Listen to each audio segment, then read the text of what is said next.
عمران خان کو ابھی تک ہاسپٹل کیوں نہیں لایا گیا؟ کیونکہ سپریم کورٹ نے آرڈر دیا تھا کہ عمران خان کو جتنا جلدی ہو سکے، یعنی 48 گھنٹے کا صرف ٹائم دیا تھا کہ عمران خان کو ہاسپٹل منتقل کیا جائے، کیونکہ پاکستان میں تو سپریم کورٹ نام کی کوئی چیز ہی نہیں ہے۔ کورٹ، عدالت، کچہری، تھانہ کچھ بھی نہیں ہے پاکستان میں۔ کوئی وزیر اعظم، کوئی وزیر خارجہ، کچھ بھی نہیں ہوتا پاکستان میں۔ صرف ملٹری کے ڈکٹیٹر ہوتے ہیں، وہ فرعون ہوتے ہیں، چور ہوتے ہیں۔ جو ملٹری ہے پاکستان کی، وہی پورا سارا نظام کنٹرول کرتی ہے۔ سپریم کورٹ کے جج کچھ بھی کہتے رہے، کچھ بھی بکتے رہے، عدالت بکتی رہے، تھانہ پولیس کچھ بھی بکتا رہے، کہتا رہے، کسی کو فیصلہ سناتے رہے، کسی کو فیصلہ دیتے رہے، لیکن ہوتا کچھ بھی نہیں ہے جب تک پاکستان کی آرمی کی طرف سے آرڈر نہ آئے۔ تو ویسا ہی ہوا، سپریم کورٹ نے کہا کہ 48 گھنٹے کے اندر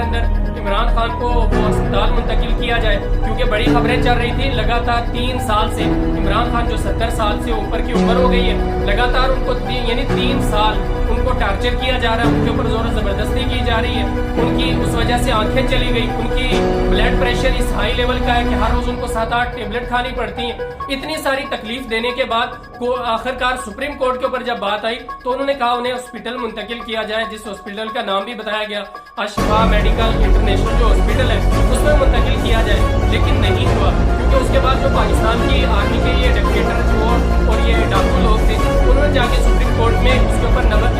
نظر ثانی کے لیے دوبارہ جا کے اپلیکیشن دے دی کہ بھائی اس کیس کے اوپر نظر ثانی کی جائے اور عمران خان کو روکا جائے ہاسپٹل آنے سے۔ اب ان کو پتا ہے کہ اگر عمران خان ہاسپٹل آئے، ان کی کوئی ویڈیو، کوئی ان کا آڈیو ویڈیو، کوئی بھی چیز سوشل میڈیا پہ چڑھی تو ہماری خیر نہیں ہے، پھر ہمارا کچھ بھی نہیں بچے گا، ہمیں اپنا بوری بستر بند کر کے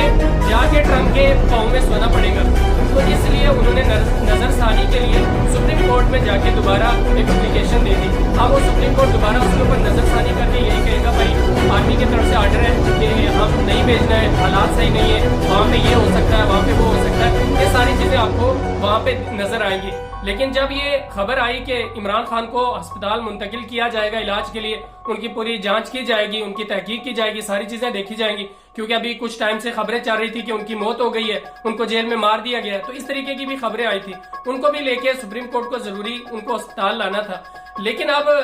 جو ملٹری کے اوپر ساری باتیں چلی گئی ہیں، جب یہ خبریں آئی، سارا کچھ ہوا تو لوگ، میڈیا، سارا کچھ بھر گیا وہاں پہ ہسپتال کے سامنے۔ اور ایک عورت کی یہ ویڈیو جو سوشل میڈیا پہ یہ تصویر لگی ہوئی آپ کو نظر آ رہی ہے، یہ ڈال دی ایک عورت گاڑی میں پھول لے کے، پوری بھری ہوئی گاڑی، اور آ کے وہاں ہسپتال کے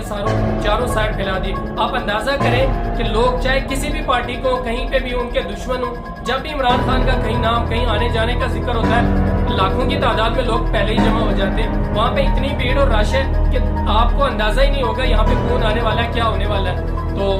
یہ حال ہے پاکستان کی ملٹری کا، ان چوروں کا، فرعونوں کا، کہ ایک آدمی جو 3 سال سے اس کے اوپر زبردست لگاتار ظلم و زیادتی ہو رہی ہے، جس کی وجہ سے وہ لگاتار بیمار ہے، جو جیل جانے سے پہلے اس قدر وہ فٹ تھا کہ آپ اندازہ نہیں لگا سکتے، لیکن 3 سال کے اندر انہوں نے اس کی کیا حالت کر دی ہے وہ آپ سوچ بھی نہیں سکتے۔ تو آپ کیا کہنا چاہتے ہیں اس پاکستان کی چور اور اس ڈکٹیٹر آرمی کے بارے میں؟ آپ کمنٹ میں ضرور بتائیں۔